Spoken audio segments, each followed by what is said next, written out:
The RNIB invited OT along to an event that they were running at their Grimaldi building in London. The event featured vendors and affiliated charities, as well as some RNIB services, who took the time to talk with me about what they offer and why their services are so valuable to sight-impaired people. First up is RNIB National Volunteer of the Year, Susie Simmons, who is CEO of iMatter, which is a multi-activity peer support and social inclusion charity. So we do audio described theatre visits, and we go up on stage and we fill the props, and then after that we have a picnic together and we eat together, so we all get to know each other really well. And then we go into the theatre and we have headsets on and we listen to the description of what's going on stage, whilst it doesn't interfere with the actual dialogue. So it's a brilliant way of being able to access all the things that have been lost to us, and we've made partnerships with theatres and arts foundations, and we do visits to them that are private guided tours, so they're very, very special, and we always tend to sit and have a picnic together or a meal together so that everybody's getting to know each other, because I feel that is the most important thing about iMatter, is to support each other. So we got lottery funding last year and we have an amazing website. Our website's imatter.org.uk. We do everything from theatre to our own choir concerts to sports days that we run yearly, where you get to come and try out football, cricket, tennis. We are having the best time. I feel so fortunate to have found my calling, and I'm having the best time of my life.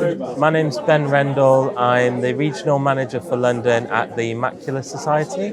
So I manage our services for London. We have support groups, befriending. So befriending, people can sign up.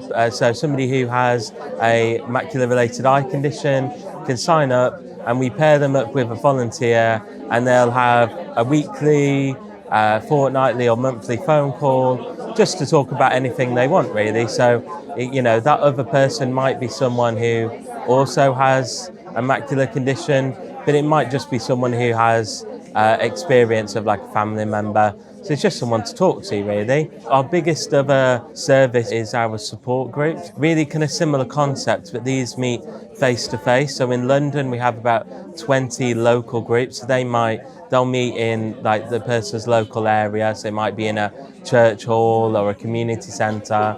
And really it's a collection of people who have lived experience of macular conditions, and they'll get together every month, typically for a couple of hours.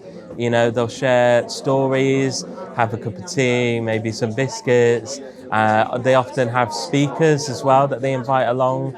Again, it's a group of people getting together to share experience. I would strongly suggest that, as well as referring people, that professionals get in touch with us themselves, because we have a newsletter for professionals. We also provide updates on the research that we do as a charity, but also the research that's going on generally about macular conditions. And it's also good for you to have that link with us, because we can update you on the services we have, and I'll also invite you to our events. My name is Uzma. I work for the RNIB Community Connection team. We support blind and partially sighted people to access their local community, and we do that in a number of ways. So we connect people to RNIB services. So we go out into local groups for the blind and we talk about RNIB services. We come to exhibitions like this, we hand out leaflets, and we just tell people about what we do. We also provide peer support, so we connect people to local peer support groups. We have an updated list of all the local groups available, and when we get referrals, we get referrals from various different teams and services, and we connect people to a local group that provides peer support that we're aware of.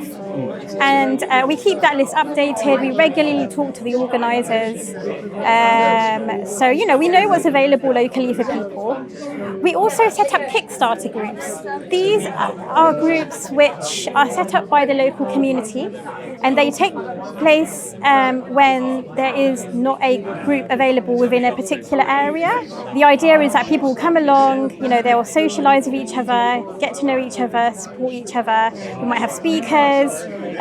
We provide like a coffee and refreshments, and it's just a really good way for people to connect. It's open to everyone, friends, family, carers, people with sight loss. So anyone can come along if they feel that they need support. I'm Mateen Gloom. I'm the Technology for Life coordinator. I work for the southeast of England, but here today to represent RNIB. We are supporting technology and the journey of people through technology. We are here to support you with all aspects of technology, be it you choosing your new smartphone with accessibility options such as an iPhone or Android phone or a phone with adapted software. We work with all partner organizations to train them, their staff and volunteers up to use technology and to help their customers with technology as well.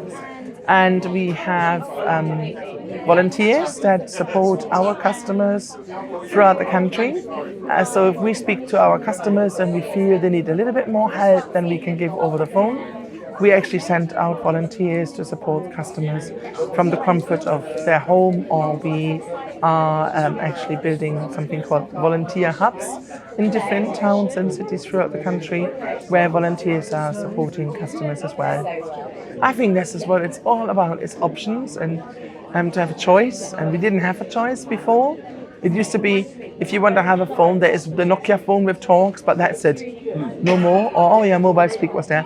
But now we've got choice, and I think that's the best thing. And there's something for anyone's and everyone's budget. You can have a high-end phone and you can have the entry level, and it's perfect. Don't be scared of using technology. There's always some support available. We have a very skilled team with a huge array of experience. So don't hesitate, and don't think any question is embarrassing to ask. We all started from somewhere.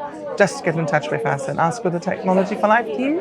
One of the things that really struck me was the number of times companionship was brought up. I wanted to hear why they place such a high value on talking with a group of people going through similar experiences.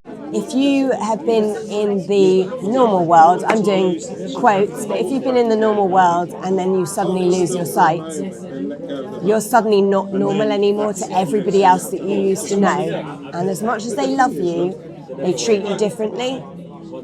And if you're in a group where it's happened to everybody, nobody treats you differently. You're just one of the gang.